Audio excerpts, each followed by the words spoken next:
This is my thing, Nicki Minaj, right? Why would I be here sitting in line like, oh yeah, I did this, I did that, knowing that the next day there's gonna be so much footages of that same night? Y'all remember when Cardi B claimed she had footage proving that wild moment with Nicki Minaj wasn't just gossip? Well, buckle up because sis delivered receipts, and the internet is melting. Tonight, y'all remember when Cardi B claimed she had footage proving that wild moment with Nicki Minaj wasn't just gossip? Well, buckle up because sis delivered receipts, and the internet is melting. Tonight, we're breaking down every second of that clip and how it blew gasoline all over the 2025 rap inferno. Let's be honest, this feud has never been cute, but this year, it's chaos on steroids. Forget shady subtweets, this mess has leaked calls, vanished diss tracks, kids dragged, husbands roasted, and fans ready to riot for two queens who just refuse to coexist. Everything ignited right after Cardi dropped her long-hyped second album, Am I the Drama? Late September 2025, a phone call from July 2024 magically leaks online. In it, Cardi's pure Bronx fire, threatening to throw hands at Ice Spice during her Y2K promo at the Empire State Building. You literally hear her shouting, "I'ma beat her ass. I'ma knock her the F*** out." She didn't stop there. In that same rant, she shaded Lad for being weak and threw stray shots at Megan Thee Stallion too. Fans instantly clocked it. Cardi sounded pressed about the new gen girlies taking over. Real or not, the timing screamed sabotage. The leak dropped just a day after Am I the Drama hit #1 on Billboard. Cardi tried brushing it off. Y'all run with anything. That audio old as hell. But the Barbs and gossip blogs said, nah, we eating this up. And of course, Nicki Minaj wasn't about to sip tea quietly. She hopped on X posting bars that looked straight out of a diss track before nuking them. Screenshots exploded across timelines. One read, falling off the charts with a big belly, I run trains. Barefoot, still smelly, still you could not outsell me. Another jabbed, surgery to look like me. Savage. Nicki even threw shade calling her Barney B, Rico fraud, perjury. Fans swore she was about to drop a diss, but poof, deleted. Cardi came swinging back on X, calling Nicki Cocaine Barbie, mocking her streams and spitting lines like, you must have missed me, huh? Now kiss my feet. Then she went for the jugular, dragging Nicki's age and legacy. You've been in the game 16 years. Compare yourself to Rihanna, Taylor Swift, Drake. I was in high school when you dropped. Why you pressed on me? But this round hit uglier than ever. Family, motherhood, even fertility got weaponized. Nicki threw shady likes about Cardi's parenting, while rumors about her kids spread from Barb's corners. Cardi fired back, accusing Nicki of fertility issues and drug use. At that point, it wasn't beef, it was warfare. The feud turned personal, cruel, and scorched earth. And just when you thought it couldn't get hotter, the rest of the rap game, like JT from City Girls, decided to grab a mic and jump in. Just when you thought this saga couldn't sink any lower, boom. Nicki Minaj takes a swipe at Cardi B's album sales like she's swatting gnats off her diamond ring. She tweets, LOL that home mad and ugly. She knows she lied, and reposts it faster than a Barb can type we won. Then Saucy Santana jumps in, claiming Nicki texted Young Miami to tag team the drama. Translation, he called Cardi the certified liar. Ice Spice kept it icy and silent, just laughing emojis, but fans instantly word in 2025. But her fans went nuclear anyway. Meanwhile, Hennessy doubled down, posting, y'all not gonna keep talking slick about my sister like she ain't putting the Bronx on the map. She even accused Nicki of paying blogs to slander Cardi, and whether it was true or not, the internet devoured every word. Then Charlemagne the God tossed a grenade, naming Nicki Donkey of the Day, saying she was acting out of unhealed trauma. The Barbs lost it, flooding the Breakfast Club socials, calling him washed, and reviving Nicki's old Queen radio clips from 2018 where she roasted him to dust. Fans turned into digital detectives, Barbs posting Cardi's surgery confessions, Barty Gang posting Nicki's husband's probation files. It became receipts versus rap sheets. Pure chaos. So who won? The blogs, obviously. The Shade Room and Hollywood Unlocked feasted like vultures, every shady like, every subtweet, every meltdown.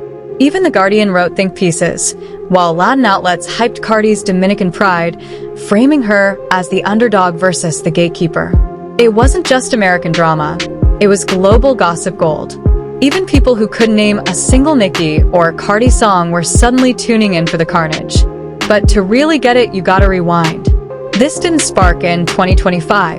It's been simmering since 2017. Cardi B, fresh off Love and Hip Hop. New York dropped Bodak Yellow and took over everything, clubs, charts.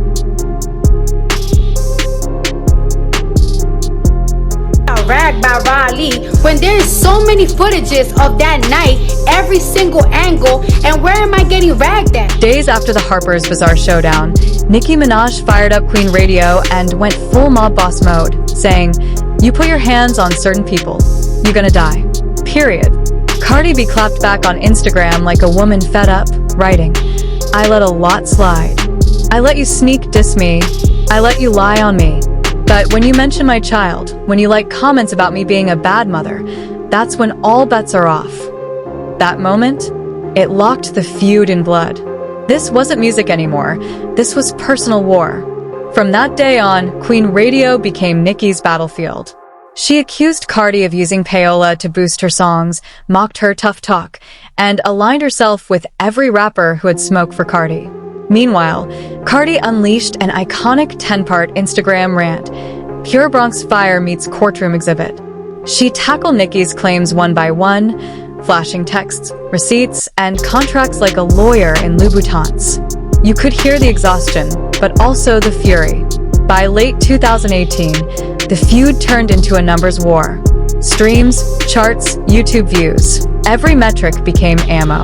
Nicki accused Atlantic Records and streaming services of rigging the game, claiming they used payola to prop up Cardi while blackballing her. "How can I use payola on something that endorses you?"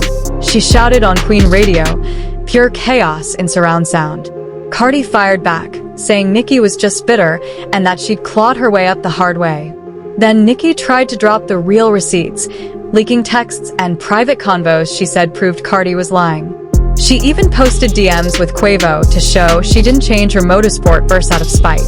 But Cardi came right back swinging, posting contracts, phone screenshots, offset messages, even proof that Nicki allegedly blocked her bag behind the scenes. Suddenly, this beef had turned into hip-hop court TV. Every week brought new evidence, new exhibits, and new theories. Fans weren't just watching, they were investigating. The feud bled straight into the music. Nicki's Hard White video had a broken Cardi doll in the background. Fans called it a diss. Cardi started linking with artists Nicki had publicly clashed with, Megan Thee Stallion included.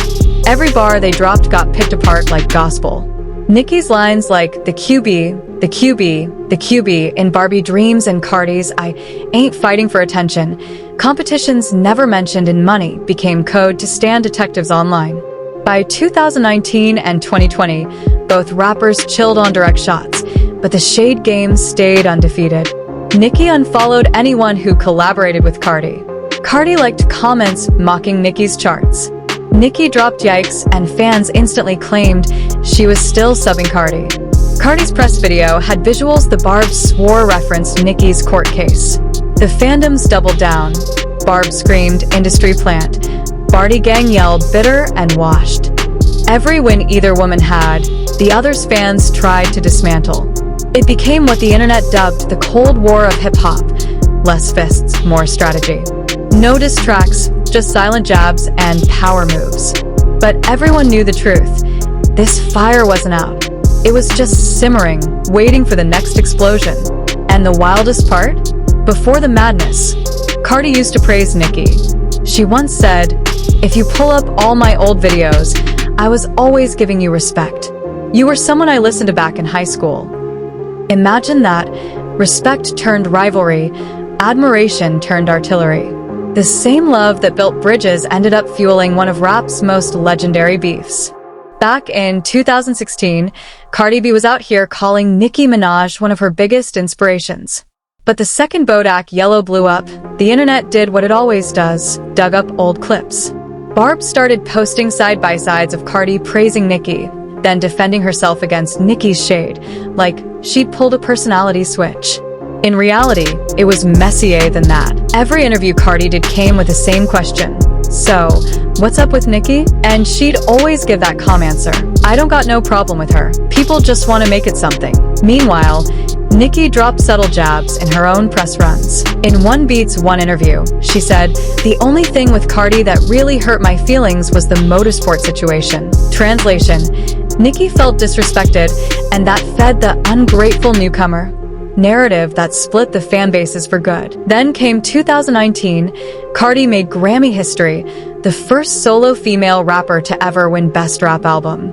Barb's flooded timelines claiming Nicki had been robbed for years. Barty Gang celebrated, shouting, "History made," while Cardi herself had to hop online like, "I worked hard for this." That Grammy became a new frontline. Barb saw industry favoritism, gangs saw legacy. By 2021, the screaming matches were done. The feud had gone Cold War mode. No more rants or thrown shoes, just silence, side eyes, and strategic features. Nicki and Cardi stopped naming each other, but fans read every lyric like Morse code. When Nicki dropped Seeing Green with Wayne and Drake, her line, "These ___ thirsty. I can see why they alcoholics," had Barb's convinced it was a Cardi dig. Then Cardi dropped up with that "big bags bustin' out the Bentley Bentayga" line. Felt like a flex aimed right back at Nicki's luxury talk. Nicki briefly revived Queen Radio, and whenever she did, fans tuned in praying for drama. She'd toss out lines about payola princesses or girls who need writers, just enough to keep the pot boiling. Cardi stayed quiet, but her fans turned into publicists, clipping Nicki's quotes, flooding TikTok, and claiming she was obsessed. By 2022, the beef hit the algorithms. Barb's organized streaming parties to spike Nicki's numbers. Barty Gang clapped back, mass reporting Nicki videos. Even casual listeners started noticing the fanbase's gaming Spotify, like esports. Around that same time, Cardi's bond with the City Girls cracked. She and JT went at it on Twitter over streams, and Nicki instantly slid into back JT, then hopped on a track with her. The message was clear. Nicki was mentoring the next gen, as long as they weren't Team Cardi. That move reshaped the board. Nicki crowned herself the big sister to Ice Spice and JT, while Cardi leaned on Megan Thee Stallion, though that alliance cooled, too. By 2023, the lines were crystal clear. Nicki and Ice Spice dropped Princess Diana remix, a Bronx to Barbie power move. Cardi and Glorilla dropped Tomorrow 2, pure street energy that dominated TikTok. Both tracks popped off, but fans saw chess moves, not collabs. Nicki and Cardi weren't on the same board, they were the board. Then real life poured gasoline. In 2022, Cardi won her $4 million defamation case against blogger Tasha K, and her fans rejoiced. Barb spun it as Cardi can't take criticism. That same year, Nicki's husband Kenneth Petty got house arrest for failing to register as a sex offender, so every Nicki release came with headlines she didn't want. The opposing fan bases weaponized it all. Nicki's Super Freaky Girl hit #1 in 2022, but when the Grammys shoved it into the pop category, she went nuclear online, claiming other female rappers got protected while she was punished. Fans instantly tied that to Cardi, even though Cardi wasn't involved. Meanwhile, Cardi was still charting with singles, bragging that she was winning without even dropping an album. Barb's fired back, billboards boosting her with bundles. It was Payola 2.0, reborn through hashtags. From 2021 to 2023, every chart, every feature, every outfit became ammo. Barb's accused Cardi of not writing her bars, citing old interviews. Cardi snapped back, "I make money, I make hits, I make history. Y'all worried about credits more than the charts." But the ghostwriting, tag stuck, and Nicki slid it into her subliminals, calling out girls who need a team for every verse. By 2023, even showing up at the same event was treated like celebrity Hunger Games. When Cardi skipped the Grammys, blogs claimed it was to dodge Nicki. She later said it was personal, but the rumor had already become canon. Online spaces like Lipstick Alley and Reddit turned into Stan War headquarters. Thousands of comments decoding every like, blink, or emoji. Fans built entire conspiracy threads off a single caption. Even neutral listeners admitted, this feud was the greatest unscripted reality show in hip-hop. The difference this time? Both queens learned the art of strategic silence. No yelling, no tweets, just chess. Cardi liked a shady post, Nicki dropped a cryptic emoji, and their fanbases did the rest. By late 2024, the trenches were dug deep.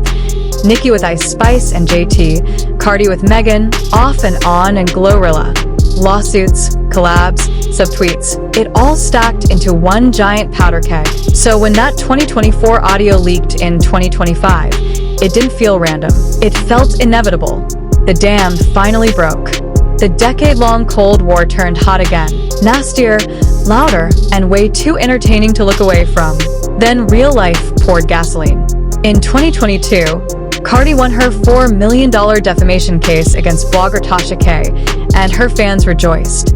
Barb spun it as Cardi can't take criticism. That same year, Nicki's husband Kenneth Petty got house arrest for failing to register as a sex offender, so every Nicki release came with headlines she didn't want.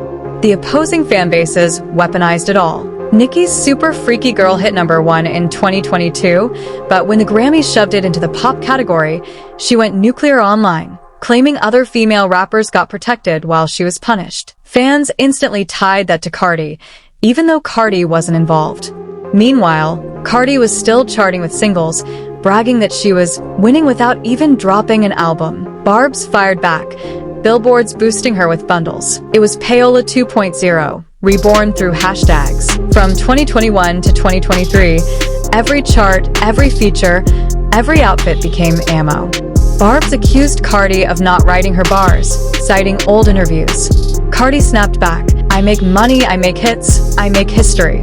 Y'all worried about credits more than the charts." But the ghostwriting tag stuck, and Nicki slid it into her subliminals, calling out girls who need a team for every verse. By 2023, even showing up at the same event was treated like celebrity Hunger Games. When Cardi skipped the Grammys, blogs claimed it was to dodge Nicki. She later said it was personal, but the rumor had already become canon. Online spaces like Lipstick Alley and Reddit turned into Stan war headquarters. Thousands of comments decoding every like, blink, or emoji. Fans built entire conspiracy threads off a single caption. Even neutral listeners admitted, this feud was the greatest unscripted reality show in hip-hop. The difference this time? Both queens learned the art of strategic silence. No yelling, no tweets, just chess. Cardi liked a shady post, Nicki dropped a cryptic emoji, and their fanbases did the rest. By late 2024, the trenches were dug deep. Nicki with Ice Spice and JT, Cardi with Megan, Off and On and Glorilla. Lawsuits, collabs, subtweets, it all stacked into one giant powder keg. So when that 2024 audio leaked in 2025, it didn't feel random. It felt inevitable. The dam finally broke. The decade-long Cold War turned hot again. Nastier, louder, and way